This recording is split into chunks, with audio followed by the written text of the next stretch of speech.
திரு வீரமணி அவர்கள் திமுக ஏன் மீண்டும் ஆட்சியில் வர வேண்டும், அப்புறம் நீங்க தொடர்ச்சி ஒரு கோரிக்கை வச்சுட்டே இருக்கிறீங்க, கோரிக்கையில ஒரு முழக்கம் வச்சுட்டே இருக்கிறீங்க. பிஜேபி ஆட்சி வரக்கூடாது, பிஜேபி வெல்லக்கூடாது, பிஜேபி காலூன்றக்கூடாது அப்படிங்கிற தொடர்ச்சியான ஒரு முழக்கம் வச்சுட்டு இருக்கீங்க.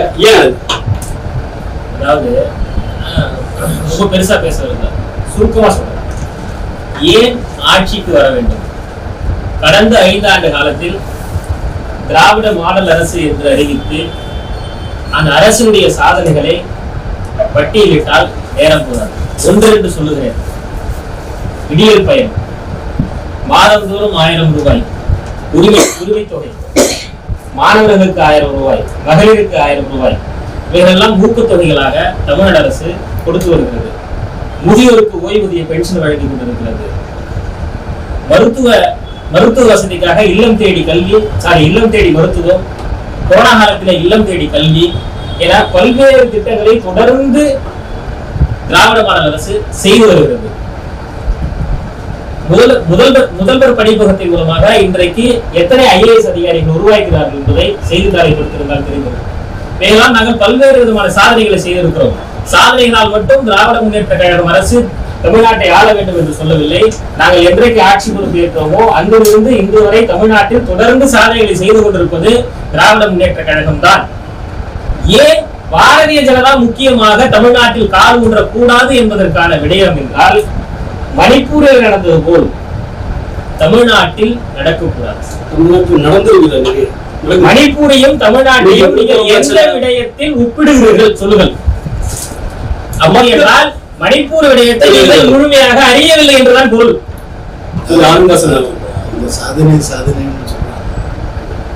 சாதனைன்னா என்னன்னா நீங்க பாத்தீங்கன்னா, சாதனை உனக்கு 1000 ரூபாய் தரேன், அது ஒரு சாதனை. நான் இங்க 1000 ரூபாய் தரேன், உனக்கு சாதனை. நான் அந்த பஸ் ஃப்ரீயா டிக்கெட் கொடுக்குறேன், அது சாதனை. உனக்கு ஃப்ரீயா இன்னும் அரிசி தரேன், அது சாதனை. இது சாதனை. சாதனைன்னா என்னது? இவனுக்கு முதல்ல சாதனைன்னு என்னன்னு தெரியல. நீ வா 1000 ரூபாய், அவனுக்கு மாசம் 5000 ரூபாய் தரேன், சாதனை. இன்னொரு ரோட்ல போறவங்க கூப்பிட்டு வச்சுன்னா 2000 ரூபாய் தரேன், சாதனை. அப்படி அந்த காசு வாங்காமல அவங்க வாழ்க்கை தரம் வேணும், அதுதான் சாதனை. இது சாதனை இல்லை. காசை கொடுத்துட்டு நான் சாதனை பண்றேன்னு சொல்றாங்க. ரெண்டாவது, திமுக திருப்பி வரணும் சொல்றாங்க. எல்லாம் அந்த மேக்கப் எல்லாம் போட்டாங்க. சட்டம் ஒழுங்கு பத்தி பேசவே மாட்டேங்கிறாங்க. ஒரு பொண்ணு தகப்பன் கொலை செய்யப்படுறான், யாரும் கேஸ் எடுக்கல, பிரச்சனைகள் நடந்துட்டு இருக்குது. அவள் எந்த ஒரு சட்டமும் அவளுக்கு பாதுகாப்பா வரல, நியாயம் கொடுக்க வரல. அந்த பொண்ணு தற்கொலை பண்றா கையில எழுதி.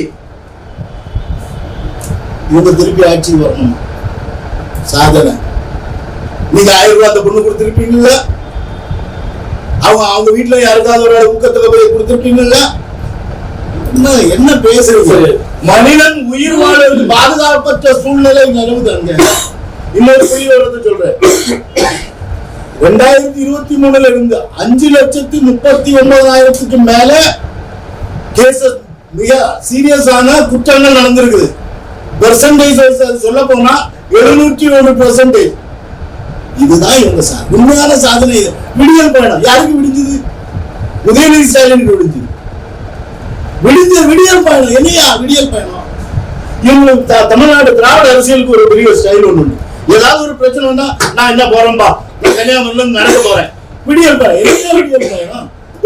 உங்க கட்சியை எதிர்த்து மதிமுக விடியல் பயணம் வைக்க தொடங்கினார். திமுக எதிர்த்து விடியல் பயணம் மாதிரி ஒரு தொடங்கினார். அவர் இன்னைக்கு 2 சீட் வாங்கிட்டு உங்களோட தான் இருக்கிறார். சாதனை என்றால் என்ன? அது வாழ்க்கை தரம் உயர்வதுதான் சாதனை. தன்னம்பிக்கை உயர்வது சாதனை. பைசாவை கொடுத்துட்டு நான் இது அது சாதனை இல்ல. சட்டம் ஒழுங்கு, உயிர் பாதுகாப்பு, மானம் மரியாதைக்கு பாதுகாப்பு, அதுதான் சாதனை. அந்த சாதனை திமுக செய்யவே. சரி, நீங்க 6 மாநிலத்துல செய்த சாதனைகள் சொல்லலாமா? இந்த சாதனை என்னோட விளக்கம் பார்வையாளருக்கு இருக்கும். அது நாங்களும் நீங்க தான் சொல்லணும். இல்ல, ஒரே ஒரு நாங்க ஆளும் மாநில எத்தனையோ அதிகாரிகள் கொலை இல்ல, ரோட்ல ரவுடிகளை ரோட்ல வச்சு அடிச்சு கொண்டு போறாங்க. பலமான அரசியலும் சமுதாய உயர் அந்தஸ்து மிக்கவர்கள் எல்லாம் இன்னைக்கு உள்ள இருக்காங்க. உலகத்துக்கு போட்டிருக்கோம். பெரிய பெரிய மந்திரிகள் கூட ஒட்டி உறவாடினவன் ஜெயிலுக்குள்ள இருக்கிறாங்க. பெரிய பெரிய மந்திரிகளுக்கு இப்ப வீடுகள்ல இருந்து பார்ட்னரா இருந்தவங்களும் தூக்கி உள்ள போட்டிருக்காங்க. சட்டம் ஒழுங்கு பிரச்சனையில பாரதிய ஜனதா கட்சி எங்கேயுமே இலகுவான ஒரு தீர்வை கொண்டு போகல, கடுமையான தீர்வை தான் எடுக்கணும். சரி, நீங்க ஆட்சிக்கு வரணுங்கிறது துடிக்கிற காரணம். இப்ப நாங்க அங்க ஆட்சிக்கு வரணுங்கிறது என்னன்னா, இப்ப நீங்க வந்து பாத்தீங்கன்னா பிஜேபிங்கிறது என்ன, இவங்க சொல்றாங்க ஆட்சி வரக்கூடாது, இவங்க ஆட்சிக்கு வரக்கூடாது, இவங்க ஆட்சிக்கு வரக்கூடாது. நான் உங்கள்கிட்ட சொல்றேன், 2 சீட்டு தானே இருந்தது பிஜேபி. வந்தவங்களா 100. அப்ப என்ன அப்ப மிஷினா இருந்தது இல்லையே. வந்தவங்கள தமிழ்நாட்டுல நீங்க ஜெயிச்சீங்கன்னா மிஷின் சரியில்லை, மகாராஷ்டிரால நாங்க ஜெயிச்சோம்னா இந்த மிஷின் எலெக்ஷன் கமிட்டி எங்க கையிலன்னு சொன்னா தமிழ்நாட்டுல நாங்க பண்ண முடியாது. நீங்க ஜெயிச்சா மிஷின் இல்ல, நாங்க ஜெயிச்சா மிஷின். இந்த மாதிரி ஓட்ட அரசியல் பண்ண முடியாது. 2வது, இவங்களுக்கு ஒரே ஒரு தமிழ்நாட்டுல வந்து அரசியல் பண்ணக்கூடிய திமுக கட்சி மட்டும் ஒரே ஒரு பிடிப்பை தவிர அதுக்கு வர ஒண்ணுமே இல்லை. அதான் காஸ்மெட்டிக். எங்க பார்த்தாலும் தமிழ் தமிழ் தமிழ் தமிழ். என்ன தமிழ்? உங்க கலாநிதி மாறன் வீட்டுல எல்லாரும் நல்லா ஹிந்தி தானே பேசுறாங்க, அழகான ஹிந்தி பேசுறாங்க. பாம்பேல இங்க ஏலத்துக்கு வரும்போது என்ன அழகா ஹிந்தி பேசுறாங்க. உங்க வீட்டு பிள்ளைங்க ஹிந்தி படிக்கலாம், எங்க பாமர வீட்டு பிள்ளைங்க ஹிந்தி படிக்க கூடாதா? எங்க திணிச்சிட்டோம்? இது தேவையில்லாத ஒரு மொழியை கொண்டு வந்து அந்த மக்கள் ரயில்வே ஸ்டேஷன்ல தமிழ் எழுதியிருக்கு, அதுல ஹிந்தி எழுதியிருக்கு. அது ஹிந்தி தெரியும், உனக்கு ஹிந்தி தெரியாது, படிக்காம போயிடுவான். அதையே எழுதுறேன். வெளியிட்ட ஹிந்திக்காரன் வருவாங்கல்ல, அவனுக்கு டூரிஸ்ட் வரணும்ல, அவன் படிச்சுட்டு போறான்ல. ஒரு பழைய அழிச்சோன்னா அழிஞ்சிருமா? உங்க வீட்டு பிள்ளைகள் ஹிந்தி பேசலாம், உங்க வீட்டு பிள்ளைகள் இங்க ஏழை எடுத்து வரும்போது ஹிந்தியில அழகழகா பேசிட்டு போகும். ஆனா பாமரன் வீட்டு பிள்ளை மட்டும் இன்னொரு மொழி பேசினா உங்களுக்கு மொழி எடுத்து உங்ககிட்ட நீங்க மொழிங்கிற ஒரு விஷயத்தை வந்து கொண்டு வந்து மக்களை ஏமாற்றி வேலை பண்ணக்கூடிய திமுக ஆட்சி இந்த முறை சரியான தண்டனை கிடைக்கும், மக்களால் சரியான தண்டனை. சாலமன்ராஜன் அவர்கள் பிசிஆர் கட்சி தெருமுனையில் இருந்து சட்டசபை வரைக்கும் இப்போ நாடாளுமன்றம் வரைக்கும் தொடர்ச்சியாக நீங்க வந்து இப்ப இருக்கிற பிஜேபி கட்சி குறித்து வந்து எதிர்கேள்வி கேட்டும் அது வரக்கூடாது அப்படிங்கிற கோரிக்கையை தொடர்ச்சியா வச்சுட்டே இருக்கீங்க, அந்த முழக்கத்தை வச்சுக்கிட்டே இருக்கீங்க. உங்க பதில் என்ன? எங்களுக்கு பிஜேபி ஏன் வரக்கூடாதுன்னா, பிஜேபி வந்து ஒரு மத அரசியல் பண்ணுது. மத அரசியலுக்கு வச்சு அதை வச்சே மேல வரணும்னு ஒரு மூன்று வெறுப்பு அரசியல், மதத்தை வச்சோ இனத்தை வச்சோ வெறுப்பு அரசியல் பண்ணக்கூடாது, அவ்வளவுதான். அடுத்து அரசியலமைப்பு சட்டத்தை அவங்க மாற்றணும்னு நினைக்கிறேன், அது மாறக்கூடாது. எங்களுடைய கோரிக்கை இந்த 2 தான். ஏழை எளிய மக்கள் யார் ஜெயிச்சது, மக்களுக்கான நீங்க ஜெயிச்சு வந்தாலும் சரி, நான் ஜெயிச்சு வந்தாலும், மக்கள் ஓட்டு போட்டாலும் சரி, அவங்களுக்கு ஓட்டு போட்டாங்க, இவங்களுக்கு ஓட்டு போட்டாங்க, ஜெயிச்சு வந்தால் அந்த மக்களுக்கான தேவைகளை செய்யும். இதெல்லாம் எங்களுடைய விடுதலை சிறுத்தைகள் கட்சி ரொம்ப டேலண்டட் கட்சி, பயங்கர சக்தி மிக்க கட்சி. நாங்க என்ன நினைக்கிறோம்னு அவங்களுக்கு தெரிஞ்சது. காமெடி பண்றதுல வந்து விடுதலை சிறுத்தைகளை முடிஞ்சது காலையில கொடுக்கணும். அவங்க திமுக காம்படிஷன் பண்ணிக்கிட்டு இருக்காங்க. நாங்க என்ன நினைக்கிறோமோ அவங்களுக்கு தெரிஞ்சுதான். நாங்க இப்ப கான்ஸ்டிடியூஷனை மாத்த போறோம். யார் சொன்னா? மாத்ததா இல்ல, தேவையில்லாத நீங்க ஒரு நிமிஷம், தேவையில்லாத ஒரு வார்த்தைகளை உதிரிச்சுக்கிட்டு அவங்க மாத்த போறாங்க, மாத்துனாங்க. இன்னொரு விஷயம் சொல்லித்தார, 2 எம்பி இன்னைக்கு நாங்க 250 கிட்ட எம்பி வந்திருக்கோம். நாங்க என்ன சொல்லி பண்ணோம்? இந்துக்கள் கட்சின்னு தான் சொல்றோம். எல்லா மக்களும் ஆனா நாங்க இந்துக்கள் சப்போர்ட் பண்ற கட்சின்னு தான் இருக்கணும். ஓட்டு போட்டது யாரு? மக்கள் தானையா. ஜனநாயகத்துல நாங்க சொல்லக்கூடிய கொள்கையை ஏத்துக்கிட்டு சரி நீதான் சரின்னு சொல்லிட்டு ஓட்டு போட்ட மக்கள் தான் நாங்க வந்திருக்கோம். அது எப்படி நீங்க சொல்லலாம்? நீங்க அப்ப நீங்க யாரும் எதிர்த்து பேசுறீங்க, மக்களை எதிர்த்து பேசுறீங்க. மக்கள் ஓட்டு போட்டு வந்தவங்க நாங்க அதே கொள்கையை சொல்லிதான் வந்தோம். இந்தி என்று சொல்லலாம்னு சொல்லிதான் கேட்டோம். போட்டாங்கல்ல ஓட்டு. அப்ப அவன் ஓட்டு போட்டது தப்பா? அப்ப நீங்க யாரை எதிர்த்து பேசுறீங்க? ஜனநாயக முறைப்படி கொள்கையை சொல்லி ஓட்டு வாங்கி ஜெயிச்சு இருந்திருப்பா, அது எப்படி தப்பு? எங்க கொள்கையை முடிச்சிருக்கா ஓட்டு போட்டிருக்காங்க. திமுக வேண்டாம், அதிமுக வேண்டாம், காங்கிரஸ் வேண்டாம், பிஜேபி வேண்டாம், நாங்க தான் மாற்று அப்படின்னு தொடர்ச்சியாக ஒரு முழக்கத்துடன் ஒரு நாம் தமிழர் கட்சி நீங்க இந்த சட்டமன்ற தேர்தலில் வெற்றி பெற்றா என்ன செய்வீங்க? உங்க செயல் திட்டம் என்ன? யாருமே வேண்டாம் அப்படின்னு நாங்க ஏன் சொன்னாங்கிறத இவங்க பேசுனதை வச்சு திரும்பாவது இவங்க எல்லாம் யார் வேண்டாம் அப்படின்னு. ஏன்னா இவங்க அவங்க சகோதரர் வீரமணி தன்னுடைய கருத்தை வைக்கும்போது சாதாரண பட்டியல சொன்னது 1000-2000 கொடுத்ததா சொல்றாங்க. அங்க சட்ட ஒழுங்கு சீர்கேட்டு கிடக்கு, கஞ்சா வீடு வீடா போய் சேர்ந்துருக்கு, டாஸ்மார்க்ல சாலையை குடிக்க வச்சு அவ்வளவு நடுவட்ட விழுந்து கிடக்காங்க தமிழ் தான். சகோதரர் சொன்னாரு தமிழை வச்சு பண்றாங்க, அவங்க தமிழை வச்சு ஆட்சி பண்ணல, தமிழை வச்சு வியாபாரம் பண்றாங்க. நாங்க தமிழை வச்சு ஆட்சி பண்ணணும்னு நினைக்கிறோம். அவங்களுக்கு எங்களுக்கு வித்தியாசம் இதுதான். அடுத்தாப்புல சகோதரர் சொன்னாரு சாதனை இன்னைக்கு கஞ்சா அவ்வளவு எளிதா கிடைக்கும். நடக்கிற குற்றங்களுக்குலாம் இதான் காரணம்னு போலீஸ் சொல்லுது. எப்படி வருது கஞ்சா? ஒரு அரசுல அதிகாரம் இருக்குது, போலீஸ் இருக்கு, முதல் மந்திரி கையில அதிகாரம் இருக்கு.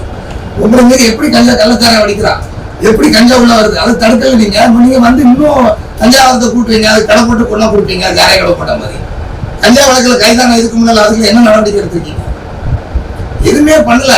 சட்ட ஒழுங்கு சீர்கேடு கிடக்கு. நடு ரோட்ல அறுவாலை தீட்டு வெட்டி தலை வீசி போட்டு போயிட்டு இருக்கான் ஜாதி பேரை சொல்லி. என்ன சமூகத்தை ஆட்சி பண்றீங்க? என்ன திராவிட மாடல் அரசு ஆட்சி பண்ணீங்க? சகோதரர்கள் வந்து வாதம் பண்ணும்போது எங்களுக்கு ஆதரவா ஒரு வார்த்தையை சொல்றாரு, 2000 கொடுக்காங்க தவறு அப்படின்னு. அதைத்தான் நாங்களும் சொல்றோம். நீங்க கூட்டணியில் இருக்க அதிமுக அதை தான் செய்யுது. புதுசா வந்து இருக்கிற புதிய சக்தின்னு சொல்றவங்க அதை தான் செய்யறாங்க. நாங்க அதனாலதான் சொல்றோம், இந்த 10 லட்சம் கோடி இருக்கு தமிழ்நாட்டுக்கு அரசு கடன். நீங்க கொடுக்க போற இந்த நிதிக்கெல்லாம் எங்க இருந்து பைசா வரும்? அது நீங்க மேலும் மேலும் கடனாக ஆக்கி வச்சுட்டு இலவசம் வேண்டாம்னு சொல்ற ஒரே கட்சி எங்க கட்சி தான். இலவசம் ஏன் வேண்டாம்னு சொல்றாங்க? எதுக்கு இலவசம் கொடுத்து சோம்பேறி ஆக்குறீங்க? அவங்கள வழிவகுத்து கொடுங்க, அவங்க அதுக்கான நல்ல வழிவகுத்து கொடுங்க, அவங்க பழைக்கடிக்கு போவாங்க. இத்தனை வருஷம் நீங்க தானே ஆட்சியில் இருக்கீங்க, இன்னும் இலவச அரிசி இன்னும் 1000 கொடுக்குற இழிநிலையில தானே வச்சிருக்கீங்க. என்ன பெருமை பேசுறீங்க நீங்க? குடிமக்களை கையேந்திர இடத்துல வச்சுட்டு அதை சாதனை பேசிக்கிட்டு அசிங்கப்படுத்தி பேசிட்டு இருக்கீங்க. சரி, இதுக்கு உண்டான பதில் வந்து திருமணி அவர்கள் சொன்னாங்க. எல்லாருக்கும் பதில் சொல்ல வேண்டிய இந்த ஒரு வார்த்தை சொல்லிடுறேன். நீங்க பிஜேபி வரதை பத்தி 2 வருஷம் கேட்டீங்க அண்ணன். நான் சொல்றேன், பிஜேபி கொண்டு வந்ததே அவங்க தாங்க. பிஜேபி புதுசா தமிழ்நாட்டில் இல்ல, இந்தியா உள்ள கட்சி தான் அது. அவர் சொன்ன மாதிரி மக்கள் அவங்க கொள்ளைக்கு ஓட்டு வாங்கியிருக்காங்க. தமிழ்நாட்டை நாங்க தான் காப்பாற்றணும், சனாதானம் சொல்லி தடுத்துக்கிட்டு பேசல. தோல்வி வச்சு கொண்டு வந்து யாரு பண்டாரம் பரதேச கட்சின்னு சொல்லிட்டு தூக்கி தோல்ல வச்சுட்டு சீட்டு வாங்கி ஆட்சியில பங்கேற்றி இருந்தீங்க. 13 நாள் தான் ஜெயலலிதா ஆதரவு கொடுத்து ஆட்சியை கவுத்துனாங்க. ஐயோ நாடு என்ன அவன் முட்டு கொடுத்து 5 வருஷம் ஆட்சியில பங்கேற்றீங்க. என்ன பேசுறீங்க நீங்க? பிஜேபின்னு பிஜேபி அது ஒரு கட்சி, அது சரியா தவறா அது காலத்துக்குள்ளது. அவங்க கருத்தை சொல்லி அரசு பண்ண நீங்க என்னங்க? நீங்க சரின்னு சொல்லுங்க, அவன் தப்புன்னு சொல்லி என்ன நீங்க ஊரை ஏமாத்துறீங்க? பெரிய கட்சிங்கிறீங்க. ஊரோட அவ்வளவு கூட்டு வச்சு கூட்டணி கட்சிகள் வச்சுக்கிட்டு நாங்க தான் பெரிய கட்சி, நாங்க தான் சாதிக்க போறோம், ஓட்டுக்கு 2000 கொண்டு கொடுக்க ஆரம்பிச்சாச்சு. 2000 5000 என்ன சாதிச்சுட்டீங்க? இத்தனை வருஷம் கட்சி ஆட்சி ஆளுங்கட்சியில இருந்து நோட்டை கொடுத்துதாங்க நீங்க ஓட்ட வாங்குறீங்க. மனசாட்சி சகோதரர் சொல்லணும், நாங்க எலெக்ஷன் நோட்டு கொடுக்காம நாங்க ஓட்ட வாங்குறோம். எல்லாருக்கும் நிறைய பேர் கேள்வி வச்சுட்டாங்க. எல்லாருக்கும் பதில் சொல்ல வேண்டிய கட்டாயத்துல ஆட்சியில் இருந்திருக்கீங்களா? சொல்லணும்ல. இல்ல நீங்க கேள்வி கேட்கறன்ற பேர்ல வன்மத்தை கேட்கறீங்க. உண்மையா பேசுறோம். உண்மையா பேசிருக்கோம். ஐயா சொன்னாங்க 1000 கொடுத்தீங்க, 5000 கொடுத்தீங்க, 2000 கொடுத்தீங்க, இதுதான் ஒரு சாதனையானாங்க. ஐயா, நாங்க கொடுத்தது உரிமை.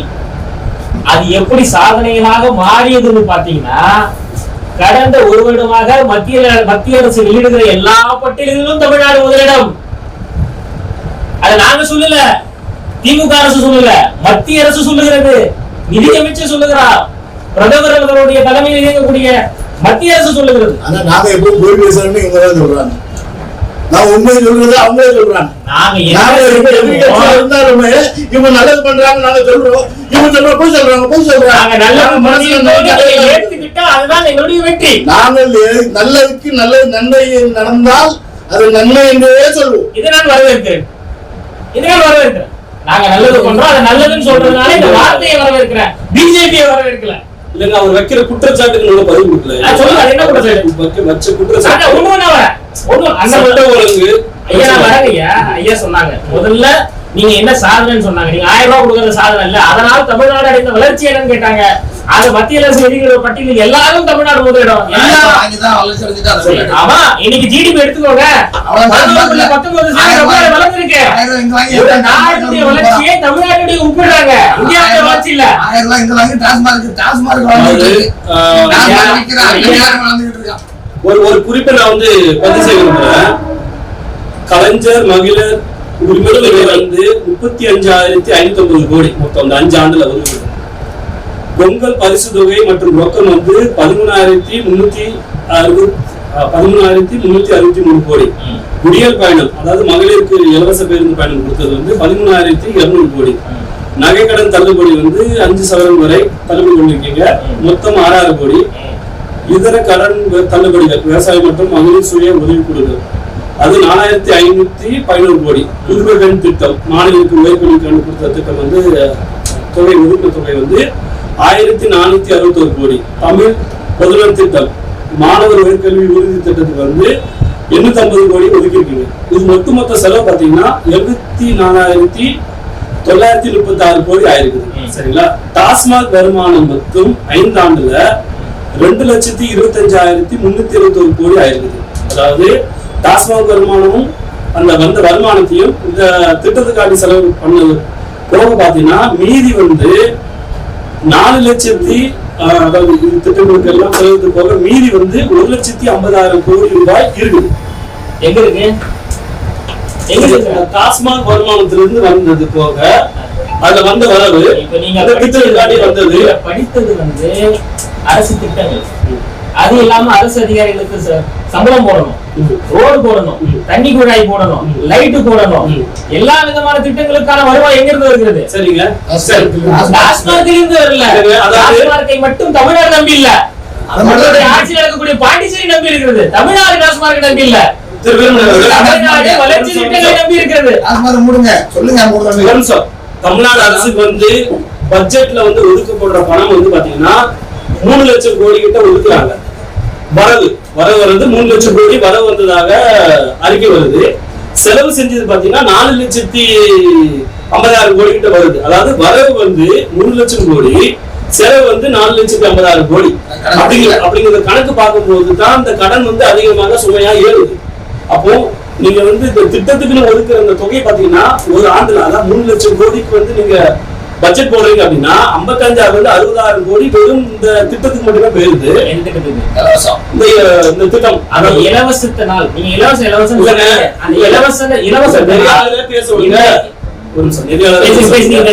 இப்போ 60,000 கோடி கிட்ட போயிருது. மீதி இருக்கிற 2,40,000 சம்திங் அந்த கோடியில பாத்தீங்கன்னா அதுலதான் நீங்க வந்து ஆட்சி நடத்த வேண்டியது இருக்குது. இதனால 10 லட்சம் கோடி கிட்ட கடன் வந்ததாக எதிர்கட்சியா இருக்கட்டும் இல்ல நாளைக்கு நாங்க தான் மாற்று சொல்றவங்க தொழிற்சங்க கோரி வச்சிருக்காங்க. நீங்க இந்த கடனை எப்படி நீங்க வந்து அடைப்பீங்க? ஒண்ணு, தமிழ்நாட்டுக்கு வருவாயை பெருக்கிறதுக்கு எப்படி பெருக்குவீங்க? இதுக்கு நீங்க உங்க பதில் வைங்க. ஐயா, கடன்கிறது ஒவ்வொரு மாநிலமும் கடன் வாங்குவது போல் தமிழ்நாடு வாங்கவில்லை. ஒவ்வொரு மாநிலத்திற்கான ஒரு பர்சன்டேஜ் இருக்கு. கேள்வி கேட்டீங்க, நான் பதில் சொல்றேன். அப்ப நீங்க உங்களுடைய வார்த்தை வைங்க. ஒரு பர்சன்டேஜ் இருக்கு. வாதம் வைக்கல, நான் இல்ல நீங்க என்கிட்ட பேசும்போது நீங்க வாதம் தான் வைக்கணும், பிஜேபி கிட்ட பேசும்போது நீங்க வாதம் தான் வைக்கணும். அப்படின்னா நீங்க நெறியாளர். அந்த அடிப்படையில் நான் சொல்றேன். சரிங்களா? அதாவது ஒவ்வொரு மாநிலத்திற்கும் ஒவ்வொரு சதவீதம் இருக்கு கடன் வாங்குறதுக்கான சதவீதம். தமிழ்நாடு அந்த கிராஸ் லிமிட்டை தாண்டல. இன்னொன்று எவ்வளவு தாண்டதுன்னா எவ்வளவு 28% வரைக்கும் தமிழ்நாட்டுக்கான நிதி கடன் வாங்கலாம், அதாவது பட்ஜெட்ல இருந்து. சரிங்களா? 26% தான் வாங்கியிருக்கிறாங்க. இன்னும் 2% இருக்கு வாங்கல. அதுக்காக நாங்க போய் உடனே வாங்குறோம்னு சொல்லல. நான் சொல்றதுக்கான முதல்ல அந்த பதில கேளுங்க. மற்ற மாநிலங்கள் எல்லாம் அரசு அதிகாரிகளுக்கு சம்பளம் போடுறதுக்காக கடன் வாங்குறாங்க. மற்ற மாநிலங்கள் அரசாங்கத்தை நடத்துவதற்காக கடன் வாங்குகிறாங்க. தமிழ்நாடு மட்டும்தான் வளர்ச்சி திட்டங்களுக்காக கடன் வாங்குகிறது. ஓய்வூதியம் கொடுக்க பணம் இல்லைன்னு சொன்னீங்க. ஓய்வூதியம் பிரச்சனை 20 ஆண்டு கால பிரச்சனை. தீர்த்து வந்தது எங்களுடைய முத்துவேல் கருணாநிதி ஸ்டாலின் அவர்கள். துப்புரவு பணியாளர்களை ஒரே நாள் 2 லட்சம் பேரை வீட்டுக்கு அனுப்புறது ஜெயலலிதா அம்மா. அந்த அம்மாவை நீங்க சொன்னீங்க ஈரமலர்னு சொன்னீங்க.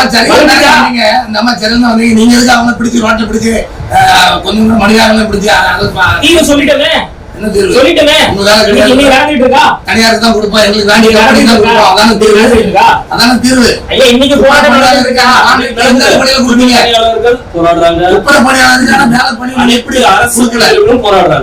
ஐயா எல்லாருக்குமான ஆசிரியர்களுக்கு கொடுத்தாச்சு, போக்குவரத்து தொழிலாளர்கள் கொடுத்தாச்சு, பழைய ஓய்வூதிய திட்டம் அமல்படுத்தியாச்சு.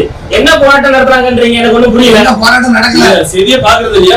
நான் பாத்துட்டு தான் இருக்கேன், தெரியாம பாக்குறது இல்ல. எல்லா அரசு ஊழியர்களும் வந்து எங்களுடைய முதல்வருக்கு இனிப்பு கொடுத்துட்டு போறாங்க. அந்த இனிப்பு உங்களுக்கு கசக்குதுன்னா நாங்க என்ன பண்ண முடியும்? அந்த அடுத்த நாளே வருது அறிக்கை, என்ன வருது? போராட்டம் வருது முதுநிலை ஆசிரியர்களுக்கு தீர்வு கண்டால் இடைநிலை ஆசிரியர்கள் போராட்டம் பண்றாங்க. ஏன்னா இந்த அரசு செய்ய வேண்டிய அரசு, செய்யக்கூடிய அரசு. இந்த போராட்டம்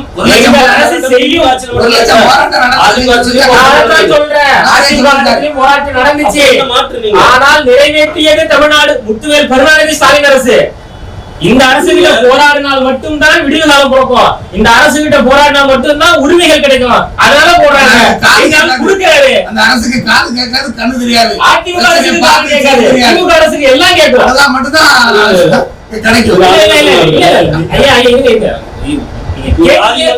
கிடைக்கும். அவர் வந்து கொலை கொள்ளை சட்ட ஒழுங்கு பிரச்சனை ஒரு பிரச்சனை கொண்டு வந்தார்.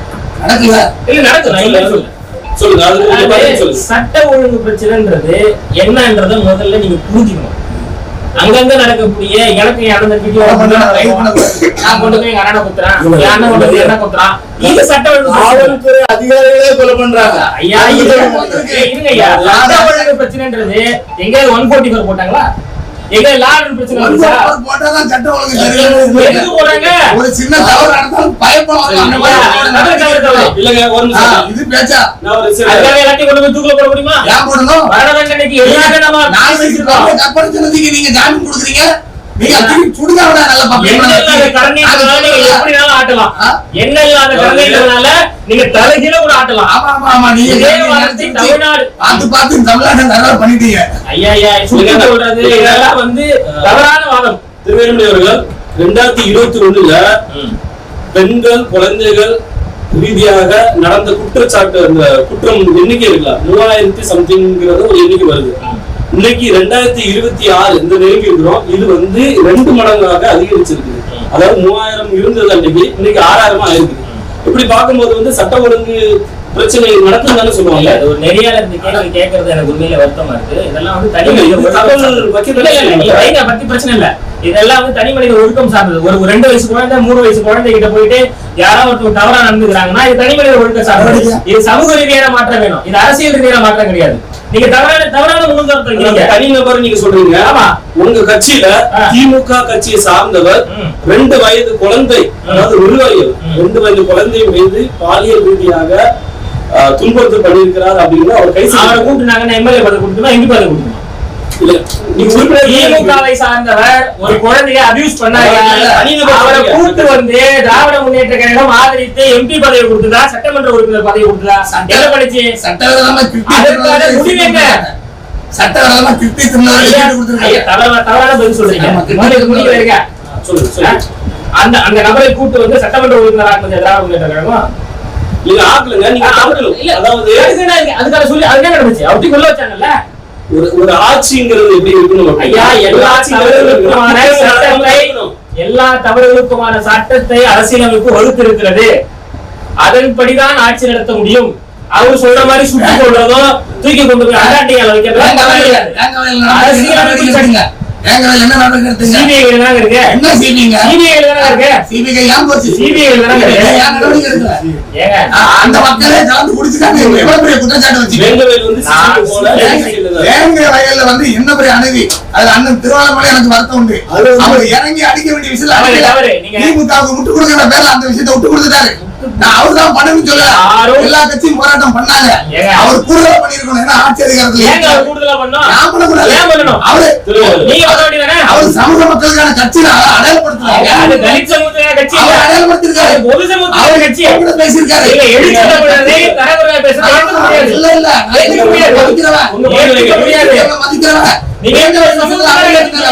வேங்கவயல் விஷயத்துல அவர் எந்த பண்ணிருக்கணும் அதை பண்ணல. ஒரு சமூகத்துக்கான கட்சி எப்படி சொல்லலாம்? அவரே சொல்லிருக்காங்க. யார் சொல்லுது? இப்ப நடந்துருக்காரு. நீங்க கட்சி மேல ஜாதி அடையாளம் சொல்லிருக்காரு. உங்க கட்சி மத அடையாளம் இருக்கிற மாதிரி நீங்க கட்சிக்கு சம இருக்கிற ஆதாரம் நீங்க குத்திட்டீங்க அடையாளத்தை. இப்ப பேசிருக்காரு. நீங்க அடையாளத்தை நீ தவறு சரியா இப்ப பேசிருக்காங்க. 4 நாளைக்கு முன்னால பேசியிருக்காங்க. எல்லா கட்சிக்கும் ஒரு அடையாளம் இருக்கிற மாதிரி எங்க கட்சிக்கு சமூக அடையாளம் இல்ல. அதாவது நான் பாண்டே பேட்டியில சொன்னது என்னன்னா, ஒரு முனைவர் தொல் திருமணம் கொடுத்த பேட்டியில வந்து பாண்டே கொடுத்த பதில் என்னன்னா, எங்களையும் அப்படி ஒரு பார்வையில பாக்குறார்கள் அப்படின்னு. அந்த கட்சி மட்டும் 6 தொகுதி தனி தொகுதி கொடுத்தாங்க. எங்க கட்சி 6 தனி தொகுதி கொடுத்தாங்க. 8 தொகுதியில 6 தொகுதி மட்டும் தனி தொகுதியா இருந்தாதான் பிரச்சனை. 2 தொகுதி பெருசா ஒரு 8 தொகுதி கொடுக்குற அந்த மனுஷனை போட்டு பாடாப்படுத்தி தொண்டர்கள் வச்சீங்க. நீங்க கூட்டணி பத்தி நல்லாட்சி பத்தி பேசிட்டு இருக்கீங்க. அவர் உங்களுக்காக முட்டு கொடுத்து அந்த மனுஷன் பதில் கொடுப்பாரு. அவருக்கு நீங்க என்ன மரியாதை பண்ணீங்க? அவர் பொறுமையோடு எல்லாத்தையும் வாதாடி கொண்டுதான் இருக்கிறார். அவர் ஒரு சமுதாயத்தை சேர்ந்தவர்கள். அவர் அனைத்து சமுதாயத்தை அணைக்கக்கூடியவர். அனைத்து சமுதாய மக்களும் மேல வர வேண்டும். தாழ்த்தப்பட்ட ஒதுக்கப்பட்ட அடுத்த மதத்தினரும் இனத்தினரும் எங்கெல்லாம் தாழ்வு இருக்கின்றதோ, ஒதுக்கப்பட்டிருக்கிறதோ, தாழ்த்தப்பட்டவர்களுக்கோ, ஏழை எளிய மக்களுக்காக அவர் எல்லா சிறுபான்மை மக்களுக்காக போராடக்கூடிய தலைவர் அவர். அவரை வந்து ஒரு சமூகம் என்று நம்ம அவங்க எல்லாரும் அந்த திமுகவோ மத்த அவர்களுக்கும் அவர் அறிவுரை கொடுத்து எங்களை அந்த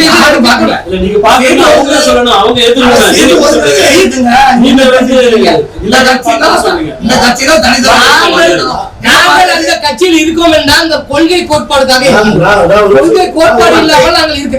சமத்துவம், சகோதரத்துவம் அந்த கட்சியில்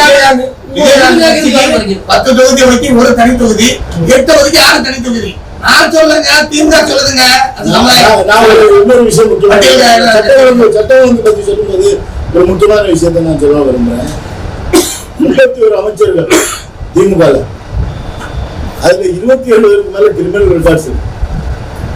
அதுல 14 மேல ரொம்ப serious offence, money laundering, attempt to murder. 14 மந்திரிகளுக்கு மேல பயங்கரமான இருக்கு. இவங்க சட்டம் ஒழுங்கு போறாங்க. எந்த நீதிமன்றத்தில் தண்டிக்கப்பட்டிருக்காங்க? அதாவது இப்ப இப்படிப்பட்ட சந்தேகத்துக்கு உரிய ஆட்களை வந்து அவன் நல்லவனா கெட்டவனா தெரியறதுனால நீங்க எப்படி மந்திரி சரி அப்படி உள்துறை அமைச்சர் பட்டியல சேர்த்துக்கலாமா? எல்லா கேஸும் நிலுவையில இல்லையே, ஒரு கேஸ் நிலுவையில இல்லையே. நீங்க பெண்டிங் முடிச்சிட்டீங்க. நீங்க முடிக்கல, நீங்க முடிக்கல, நாங்க முடிக்க மாட்டோம். நீதிமன்றம் முடிக்கிற வரை காத்திருப்போம். நாங்க ஜனநாயகவாதி. நீங்க நாங்க வந்து அரசு இயந்திரத்தை முடக்க மாட்டோம். நாங்க ஜனநாயகவாதி. நீங்க ஜனநாயக ரீதியாக தான் போராடுவோம். இல்ல நீங்க 31 மந்திரியில 27 பேர் கிரிமினல் ரெக்கார்ட்ஸ். ஆனா கேட்டீங்கன்னா சட்டம் ஒழுங்கு பத்தி நீங்க தான் எங்களுக்கு பாடம் எடுப்பீங்க. அதுல 14 பேருக்கு மேல serious case, attempt to murder இருக்குது. இந்தியாவிலே சரியாக இருக்கக்கூடிய ஒரே மாநிலம் தமிழ்நாடு தான். ஆமா, காவல்துறையே கொலை பண்ணுது. காவல்துறையே அப்பன் மகனை கூட்டு போய் தந்தை மகனை உள்ள வச்சு கொலை பண்றான். சட்டம் ஒழுங்கு அந்த காவல்துறைக்கான கொலைகளுடைய பட்டியல் எடுத்துக்கோங்க. நீங்க அதாவது அது அப்படின்னா இவங்களுடைய விஷயம் என்ன தெரியுமா? தமிழ்நாட்டை பத்தி பேசும்போது இவங்க ஒரே ஒரு விஷயத்த மட்டும் வராங்க. இவங்க ஒரு தேசிய கட்சியே கிடையாது, இவங்க ஒரு மாநிலம் சார்ந்த கட்சி. இவங்க நம்ம ஒரு கேள்வி கேட்க போனா அங்க என்ன நடக்குது, இங்க என்ன நடக்குது, அங்க நீ தமிழ்நாட்டுல நீ என்ன பண்ணிட்டு இருக்க அதை சொல்லு. நீங்க டாஸ்மார்க் நம்பிக்கை அரசியல் நடத்தக்கூடிய கட்சி. நீங்க டாஸ்மார்க் இப்ப நீங்க கேட்டீங்கன்னா நிறைய நீங்க மீதுபட்ட துண்டுக்கு என்ன பண்ண போறாங்க? இன்னும் நிறைய டாஸ்மார்க் கிடையாது, இன்னும் நிறைய பிராண்ட் கொண்டு வராங்க. இப்ப கஞ்சா கமிஷன் நிறைய வருது. இவங்க மேல்மட்ட லெவல்ல, உதயநிதி மேல்மட்ட லெவல்ல விளையாடின ஒரு ஆள் வந்து போதைப் பொருள்ல கைதாகிருக்காரு. திமுகவோட நெருங்கி உறவாடுவார். கஞ்சா அதிகமா குஜராத்ல இருக்கக்கூடிய போர்ட்ல தான் பறிமுதல் பண்ணிருக்காரு. என்ன சொல்றாரு? எங்க பாருங்க, இவருடைய பதில் சொல்றான். நாங்க என்ன சொல்றோம்? பறிமுதல் பண்ணிருக்கோம். அந்த பறிமுதல் பண்ணல, ஆளை பிடிக்கிறாங்க. இது தவறான வாதம். அப்படி பார்த்தா எங்க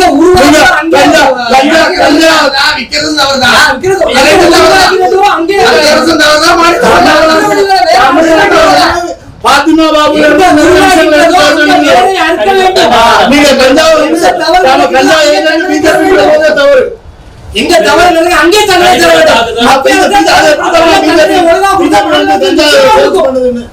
நீங்க பேசும்போது இந்த கட்டத்தை திருமாவளவன் வேங்க வயலுக்கு சொல்லி இருக்கணும். அன்னைக்கு ஒண்ணுமே சொல்லல. ஒரு போராட்டம் வேங்கை வயலுக்காக நடந்துச்சு. வேங்கை வயலில் பாதிக்கப்பட்டது இந்துக்கள் தானே. பஞ்சாயத்து ஏன் விடுதலை திருமாவளவன் மேல ஆட்சி 2-3 சீட்டுக்காக கொள்கையை விட்டு கொடுக்கல, மக்களை விட்டு கொடுக்கல. அவமானம். இந்துக்களுக்காக ஆட்சி நடத்தக்கூடிய பாரதிய ஜனதா தான் இந்தியாவில் எந்த மூலையில் பிரச்சனை நடந்தாலும் நடத்தது இல்ல.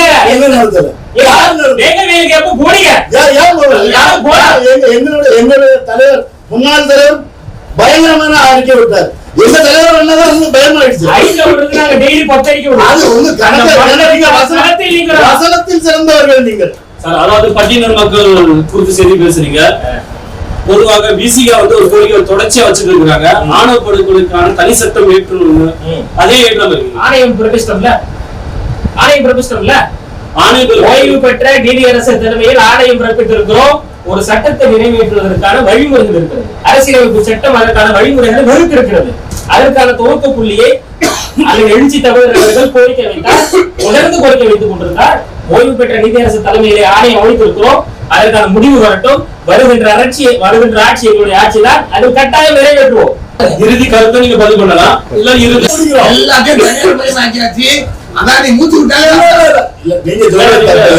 ஒரு நாட்டுல இருந்து வரும்போது அங்க அனுபவம் தான். இங்கதான் நாங்க பிடிக்குமா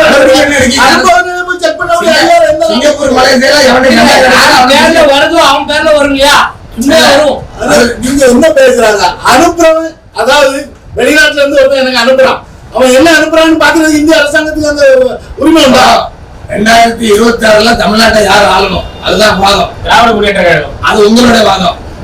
நல்ல ஆட்சி வரணும், நல்ல மக்களுக்கான ஆட்சி வரும், அது நாம் தமிழர் கட்சி வந்தாதான் பண்ண முடியுங்கிறது நான் 1000 வைக்க முடியும். ஆனால் மக்கள் அதுக்கு ஆதரவு கொடுக்க, மக்கள் நம்பி கூட்டணி யாரையும் நம்பி இல்லாம மக்கள் நம்பி நிக்கிறோம்.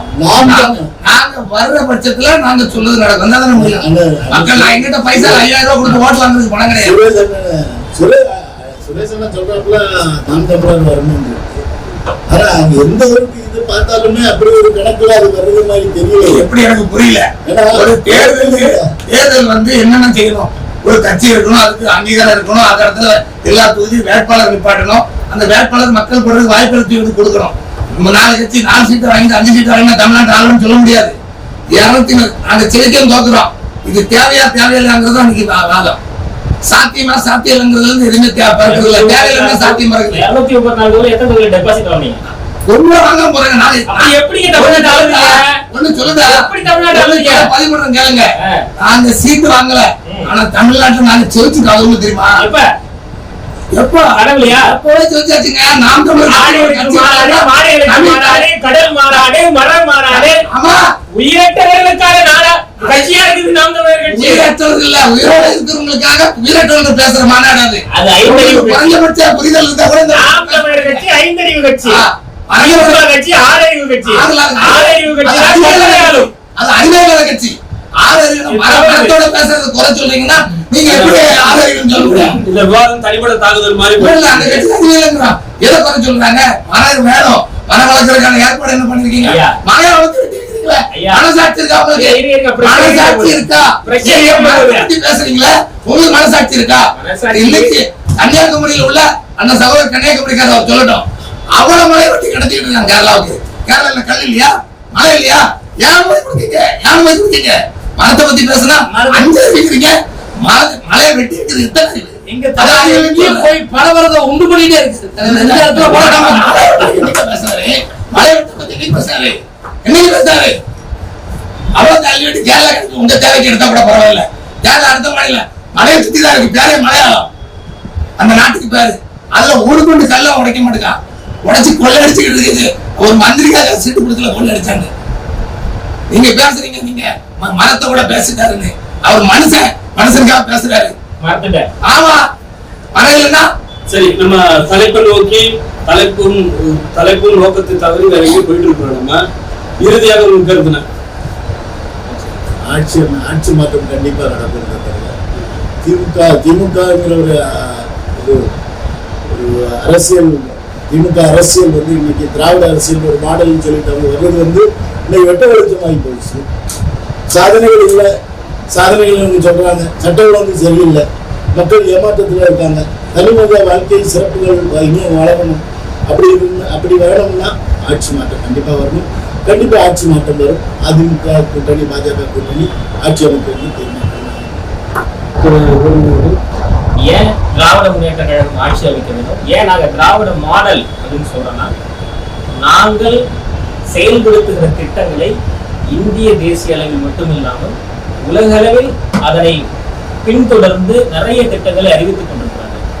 அது நம்முடைய மகாராஷ்டிரா மாநிலமாக இருந்தாலும் சரி, மம்தா பானர்ஜி ஆளக்கூடிய மேற்குவங்கமாக இருந்தாலும் சரி, இப்படி மாணவர்களுக்கான மகளிருக்கான கல்வி ரீதியான திட்டங்களை எல்லா மாநிலமும் பின்பற்றி கொண்டிருக்கிறது. அப்படிப்பட்ட ஒரு திராவிட மாடலை உருவாக்கி வைத்திருக்கிறவர் எங்களுடைய முத்துவேல் கருணாநிதி ஸ்டாலின் அவர்கள். எனவே மீண்டும் திராவிடம் 2.0 என்கின்ற மாடல் தமிழ் மண்ணில், இந்திய திருநாட்டில் தொடர்ந்தே தீரும், வளர்ந்தே தீரும். அதில் எந்த விதமான ஐயப்பாடும் இல்லை. வாய்ப்பளித்தமைக்கு நன்றி, வணக்கம். மக்கள் தீர்ப்பு கொடுப்பார்கள். மக்கள் திமுக கூட்டணி வெற்றி பெற செய்வார்கள். வெற்றி வந்த பிறகு இன்னும் இந்த குறைகள் என்னெல்லாம் இருக்கின்றதோ அதெல்லாம் நிறைவுபடுத்தி மக்களுக்காக நல்லதே செய்வார்கள் என்று நாம் தமிழர் கட்சி 2026 தேர்தலில் ஆட்சியை பிடிக்கும் அப்படின்னு நம்பிக்கையில நான் பதிவு பண்றேன். நாம் தமிழர் கட்சி எப்ப மறந்தது, ஏன் மறந்தது, அது ஏன் தேவை, அந்த ஆட்சி வந்தா எப்படி இருக்கும் அப்படிங்கிறதுக்காக ஒரு நிமிஷம் நடத்திருக்கேன். 2009 ஈழத்தமிழர்களுக்கு துரோகம் நடத்தி ஆரம்பிச்சதால அந்த இதுக்கு ஒரு நியாயம் கேட்டு கண்ணீருக்கு மத்தியில உருவான கட்சி தான் அந்த கட்சி. அதுக்கு முன்னால இருந்தவங்க பல கட்சியில இருந்தவங்க தான். எல்லாரும் சேர்ந்து தமிழ்நாட்டுக்கு தமிழர்களுக்குன்னு பேசுறதுக்கு ஒரு கட்சி வேணும் அப்படின்னு பிறந்த கட்சி தான் அந்த கட்சி. அந்த கட்சி பிறக்கும் போது அந்த செந்தமிழ் அண்ணன் சீமான் அவர்கள் சொன்னாங்க, நாங்க தமிழ்நாட்டுக்கு கேடான திராவிட கட்சிகளும் தமிழ்நாட்டு உரிமைகளை பறிச்சு சென்ற தேசிய கட்சிகளோடும் ஒரு நாளும் கூட்டணி கிடையாது அப்படின்னு சொன்னார். 2010 அரசியல் கட்சியா மாறிச்சு, இயக்கமா இருந்தது. 2014 தேர்தலை சந்திச்சாங்க. தொடர்ந்து வர ஒரு தேர்தலை தோல்வியை பத்தி எல்லாம் கவலைப்படல. நிக்கணும், மக்களுக்கான வாய்ப்பு கொடுக்கணும், வாய்ப்பு வரும்போது நம்ம நல்லதை செய்வோம் அப்படிங்கிற ஒரு வாய்ப்பை ஏற்படுத்தி தொடர்ந்து தேர்தலை சந்திச்சுட்டு இருக்காங்க. ஒவ்வொரு தேர்தலையும் வாக்கு சதவீதம் வளர்ந்துருக்கு. இந்த சதவீதம் 8% வாக்கு வளர்ந்து நாங்க வந்து ஒரு அங்கீகாரப்பட்ட கட்சியா மாறி இருக்கு. இன்னும் மக்கள் எங்களை அங்கீகாரம் கொடுப்பாங்கிற நம்பிக்கையில 234 தொகுதியிலையும் வேட்பாளர்களை நிப்பாட்டி ஒவ்வொரு தொகுதியிலையும் உங்களுடைய ஆதங்கத்தை கொட்டுறதுக்கான வாய்ப்பை ஏற்படுத்தி கொடுத்திருக்கிறோம். மக்கள் நினைத்தால் கண்டிப்பா இந்த ஆட்சி மக்கள் நினைக்கணும். மக்கள் காசுக்கு விலை போகக்கூடாது. இந்த சவடால் பேச்சு, இலவச பேச்சு, ஏமாற்று பேச்சுக்கு மயங்காம தேர்தல் அறிக்கைன்னு முதல்ல வேட்பாளர்கள் அறிவிச்சு என்னென்ன பண்ணணும் ஒரு அறிக்கை கொடுத்திருக்காங்க. அதுல ஃபுல்லா தனி அப்படின்னா தற்சார்பு கொள்கையை முன்னிறுத்தி ஒரு தமிழ்நாடு எப்படி இருக்கணும் ஒரு கனவு திட்டத்தை தந்திருக்காங்க. தமிழக மக்கள் இதை யோசனை பண்ணணும், முடிவு பண்ணணும். ஒரு நல்ல ஆட்சி வளர்றதுக்கு தமிழ்நாட்டு மக்கள் உதவாக நம்பி மும்பை வாழ் தமிழராக நான் ஒரு என்னோட விருப்பத்தை தெரிவிச்சிருக்கேன். நன்றி, வணக்கம். அந்த விவாத நிகழ்ச்சி முதல் முறையாக முயற்சி எடுத்திருக்கிறோம். அது வெற்றிகரமாக நடந்துள்ளது என நம்புகிறோம். இனிவரும் காலங்களில் பல்வேறு தலைப்புகளில் இது போன்ற நிகழ்வு தொடர்ந்து நடைபெறும். பல்வேறு கட்சி சார்ந்தவர்கள் பங்கேற்ற அனைவருக்கும் நன்றி, வணக்கம். ஸ்ரீத தமிழன் முன்னிடத்திலே நன்றி.